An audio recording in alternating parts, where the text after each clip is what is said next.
just like my co-host that's on the second hour today is out there screaming with his hands all over the place to ask Mr. Chapman a question. So we'll bring Colorado Al in, and you can ask Mr. Chapman a question right up front. Well, Welcome back to the show, Mr. Chapman and Colorado Al. Yes, I got about 3 questions to ask, Bob. Number one, can we basically say with all due honesty that Wall Street is nothing but a paper-pushing fraud and has been since the day one? I think that's fair, although I don't think it was founded on that basis. It was founded for people who had extra money to invest it in other ventures. But over the years, it's turned into a very fraudulent place. I spent 28 years in Wall Street, and there are some very good people there, but the people who run the major firms, some of which own the Federal Reserve, are blatant crooks. Well, we've got a conflict of interest, basically, don't we, Bob? Always. It's their profit versus you. It's like proprietary trading. They're always front-running you. They're always screwing you. And that's just the way it is. Yeah, there was an article when you and Drew first started the show. The richest of the super rich made an average of $345 million last year, and their tax rate, surprise, surprise, is under 20%. Well, it's very unfair. There's no question about it. There is no fair, Bob. The words fair, I've told Drew this a million times, the words fair and justice do not belong in any American dictionary, do they? No. No, it's Washington and New York are criminal enterprises. There's no question. Now, the final question I have for you, Mr. Illinois and I got back together today, and he reported to me that he heard the devaluation is coming, and he is saying 3-1. What do you know about the devaluation? Well, I've been predicting 3-1 for almost a year. Okay. And I think it'll come if they decide not to have elections in November, it'll happen before then. I don't think that they'll do that, but they may.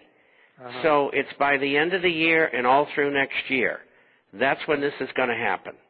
And it'll be one new one for 3 old ones, and I think that the FDIC will go out of business. Will we have to turn our money in and face the Gestapo, or are they going to give us new toilet paper, or will everything just be 1/3 less, or everything, or what will happen to the prices? Will the prices go down commensurately with the devaluation? Yes, and initially, and then once the official devaluation takes place, then prices will jump about 15 or 20%. Oh. So, in other words, Mr. Gates is going to lose 1/3 of his $60 billion. He'll still have $40 billion to play with, is what we're basically saying. That's right. Okay. Crime pays in America. Well, if you're super rich and you're connected, you're with the in crowd, and if you're the little guys like the rest of us, Bob, then they don't want nothing to do with you, and they just want to just keep taxing the daylights out of you even more. But I think the Second American Revolution will be coming in taxation. What do you think? People are going to just say, hey, there's a lot of triggers out there.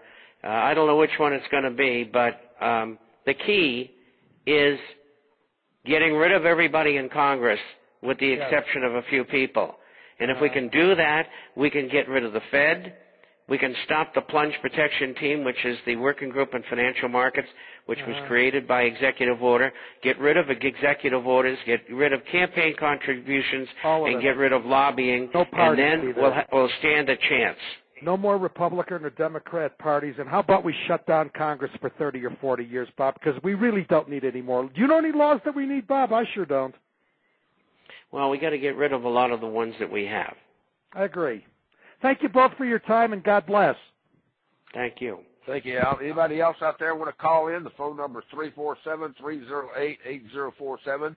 Betty from California comes in and says, God bless you, Mr. Chapman, for all the work that you're doing and providing the information for the military wives and husbands who are partaking of your show, especially those of us that are basically tied in here to California. We are witnessing the slow, systematical destruction of a lifestyle it's hard for me to believe that the houses around me used to sell for $50,000 just a short 30 years ago. And as your advice is that they're going down as much as 70%, I stand to agree with you. I've watched a house here in Laguna Beach that was originally sold for $795,000, $200,000 less than it was originally purchased for 25 years ago. It's now on the market for $480,000 with no buyers. And it'll probably drop another 100.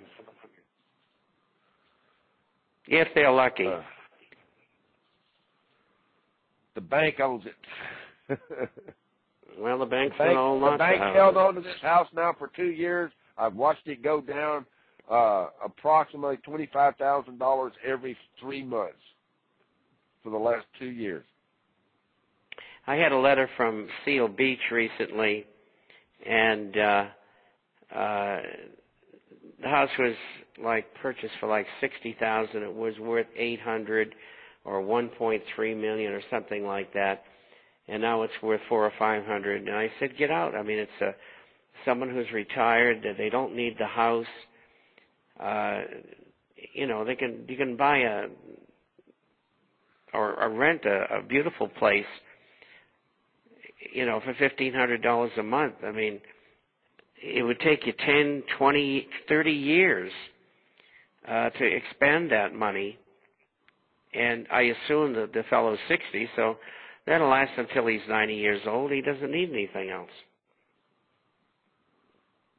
Right on. I understand where you're coming from out there. You kind of missed part of the show, and you want to come in, but those of you that are asking these questions from Butler Base, go back after the show today and listen to the first 20 minutes, and your questions about Soros were answered in the first 20 minutes of the show. And we welcome those listeners from Butler Base, Hawaii, who could not participate in the first half hour because of a maneuver that they had to go on. And the questions were asked and answered. So, guys, check that out after the show. Question here comes from Pensacola, Florida. Mr. Chapman, we're coming up on a spring break for the college kids. My daughter is asking me for a substantial amount of money to take a 1-week vacation, and I'm asking her to just get on the bus and come home. Do you see a financial collapse that's going to hurt us in keeping our children in the universities? And is the university the best place for our children right now? Well, I think it's a good place to be, but it's going to be very difficult because the costs don't go down; they keep on going up. At least at this time. And incidentally, I was on the radio this morning in Pensacola at about 9:40 East Coast time, and I'm looking for the station here, and I can't find it.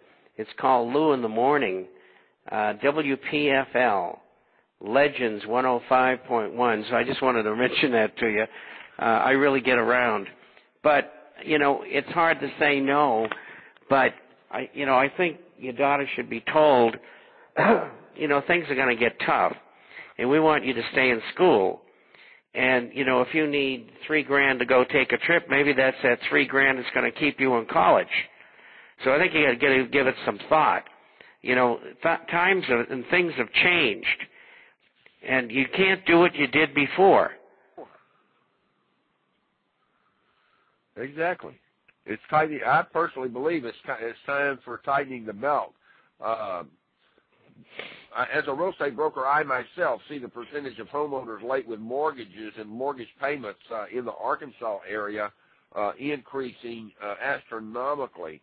Just the last 3 months of 2009, I noticed, because I watched the newspaper on the Tuesday edition of the Arkansas Democrat Gazette, they post the foreclosures, and they don't repeat the foreclosures.